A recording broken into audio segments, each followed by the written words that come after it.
Now, away from matters of France, and now back to the local scene where the Cabinet Secretary for Labour, that is Simon Chelogui, he's addressing the press as well as persons who are attending this day's celebration for the Day of the Elderly.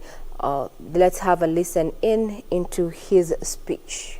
The issues affecting older persons such as neglect, abandonment, violence, exploitations, and more recently, COVID-19 pandemic. The theme of this year's celebrations is pandemics. Today change, how do we address age and the aging? The impact of the COVID-19 pandemic on the older generation cannot be underestimated.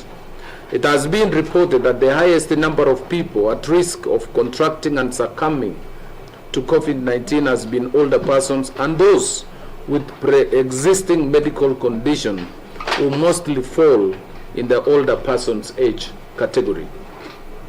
The pandemic has brought to light some of the underlying structural weakness, not only in Kenya but also around the world, cutting across sustainable development goals on poverty, eradication, good health, education, income, water, sanitation, economic growth, reduce inequalities. Older persons are confronted by higher risks during pandemics. Therefore, it is imperative for governments like our government to put in place interventions that will help reduce the vulnerabilities. According to 2019 census, the population of older persons 60 years and above in Kenya is 2.7 million against a population of 48 million Kenyans, which constitute approximately 6% of the country's total population.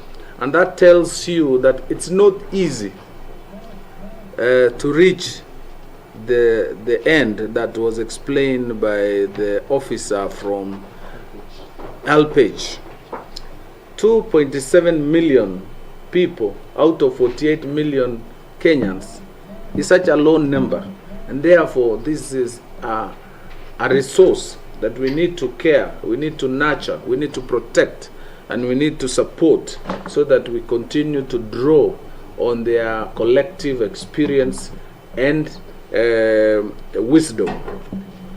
The government of Kenya commitment to support and vulnerable persons, especially older people, is demonstrated through implementation of social protection programs across the country.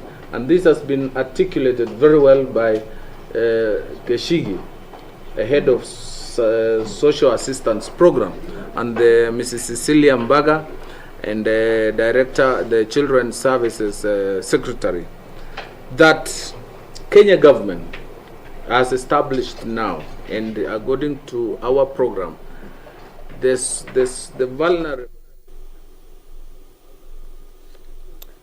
Now that is the Labour CS there, Simon Chelogui, addressing that particular forum there. As you know, Kenya also marks the Day of the Elderly, and he's also expected to address the nurses' strike at Kenyatta National Hospital there.